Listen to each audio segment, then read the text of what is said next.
In 1907, on a hillside in northern India, a man knelt beside a tigress he had just shot and did something nobody else had thought to do. He opened her mouth and looked inside. She had been blamed for 436 deaths. Whole villages had emptied because of her, and Jim Corbett wanted to know what had made her like this. The answer was sitting right there, in her teeth.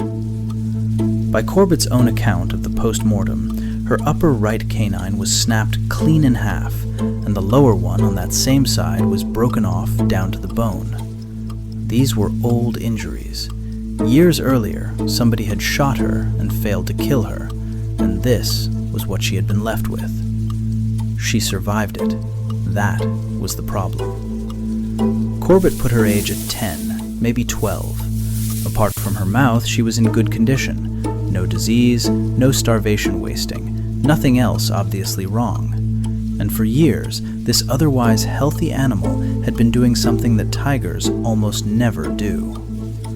436 people, 2 broken teeth.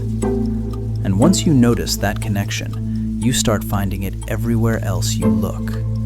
Because the story we tell about man-eaters is that something inside them turns, that they taste us once and decide they prefer it. That is the version in every book and every documentary. The physical record says something stranger and a good deal sadder. Most of them were broken before they ever came near a village. To understand what breaks, you have to understand how a big cat actually kills something large. And it is not the thing most people picture when they imagine a lion taking down a buffalo. There is no tearing. A lion takes hold of the throat or clamps the whole muzzle shut, and then it simply holds on until the animal stops breathing. That can take several minutes. Several minutes of hanging on to something that weighs half a ton and is doing everything it can to shake you off, roll on you, or put a horn through you. And every second of that goes through 4 teeth. A cat has no hands to grip with, no venom to shorten the fight, no coils to crush with. The canines are the weapon and the tool and the anchor all at once, and there is no spare set coming. Now put an infection at the root of one of them. An abscess sits deep in the bone at the base of the tooth. Walking around, the animal may barely register it. It becomes unbearable at exactly one moment, when the jaw closes hard on something that is fighting back. So the hunt starts normally and then fails in the last few seconds. The cat takes hold, the pain arrives, the grip opens, and half a ton of buffalo tears itself loose and runs. Nothing about its speed or its strength has changed. It simply cannot finish, and an animal that gets away does not give you a second attempt. Do that a few times, and something changes in the arithmetic. Large prey stops being worth the attempt. The cat is burning energy it is no longer getting back, and it starts looking around its territory for something it can still hold on to. Something that does not weigh half a ton and does not come with horns. And there we are, slow, soft, and noisy enough to locate from a long way off. Walking the same paths at the same hours, usually alone, usually carrying something, with nothing on us that can hurt anything. From the point of view of a predator with a ruined mouth, we are not a target it went looking for. We are the last thing on the list that still works. 9 years before Corbett knelt in that grass, a railway construction camp in Kenya ran into the same problem from the other end. 2 lions began taking men out of the tents at night. Not once, not as a panic, but repeatedly, over months, until work on the bridge stopped altogether. The Tsavo lions became the most famous man-eaters in history, and because their bodies were preserved instead of buried, they became something much rarer than a legend. They became evidence you can go back and re-examine a century later, which is exactly what happened. In 2017, a team from the Field Museum and Vanderbilt went back to those 2 skulls with instruments that did not exist when the lions were shot. They were not looking for a story.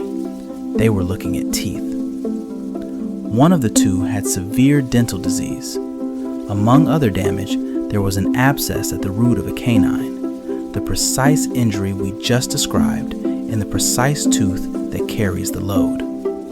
For that animal, the normal way of killing large prey had become impossible. His partner was a different case. His teeth were damaged as well, but mildly, and in the ordinary way, the kind of wear and chipping you find in plenty of lions that never eat anybody at all. And here is where this stops being interpretation. What an animal eats gets written into its bones and its hair as a chemical signature in ratios you can measure a century later. The people living and working at that camp had a diet quite unlike the local grazing herds, which meant the two showed up as different things in the chemistry. So the researchers did not have to guess who had been eating whom. They measured it. The lion with the abscess had been living substantially on people. His partner, with the ordinary mouth, had been living mostly on zebra and buffalo, with far less human in his diet. Same pair, same camp, same months, same opportunity, same undefended tents a short walk away. Different teeth, different diet. And there is a third case. A lion shot in Zambia in 1991 after it had been taking people from a village. Same kind of examination, decades later, on a completely separate animal. Severe structural damage to the jaw. 3 of the most closely examined man-eaters on record. 3 broken mouths. That is not a subtle pattern, and it was never really hidden. It is just that for 100 years, everybody was busy asking, what kind of monster does this? And nobody thought to check the one place where the animal keeps its reason. Now, I have to take my own explanation apart, because there is one place on Earth where it does not hold at all. In the Sundarbans, the enormous mangrove delta between India and Bangladesh, tigers attack people more often than in any other tiger habitat anywhere on Earth.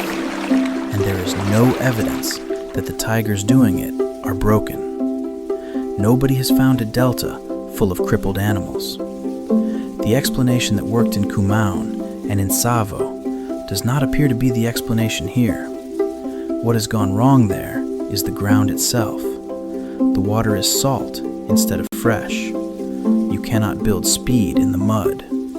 The tide redraws the whole territory twice a day, so the ambush spot that worked this morning is underwater by afternoon. And the vegetation is thick enough that the only hunt that works at all is one from very close range.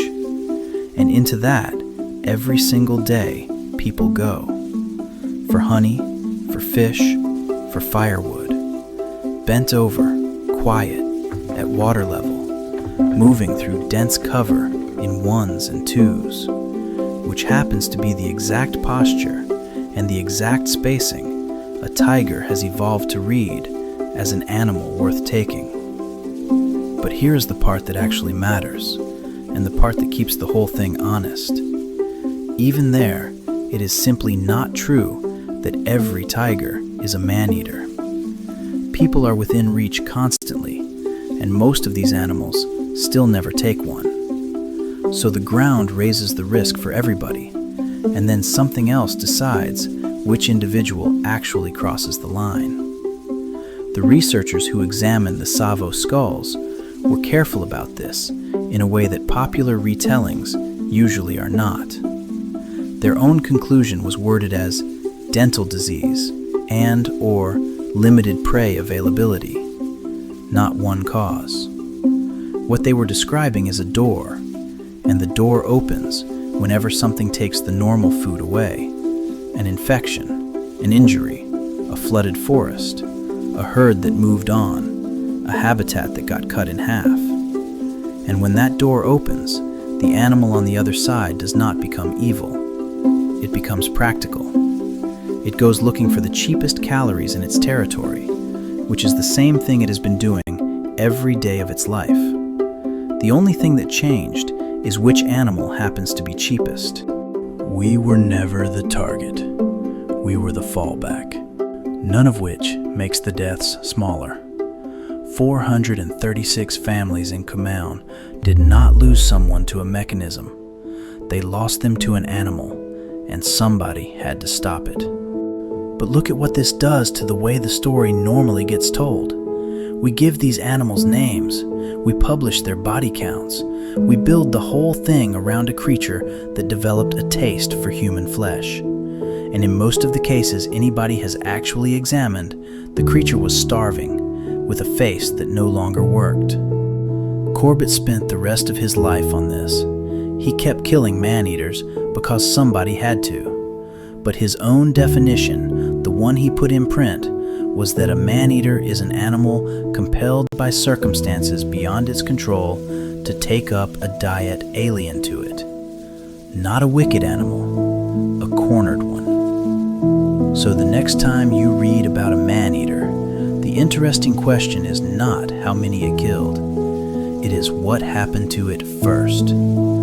Something took away the thing it was built to eat, and we were what was left over.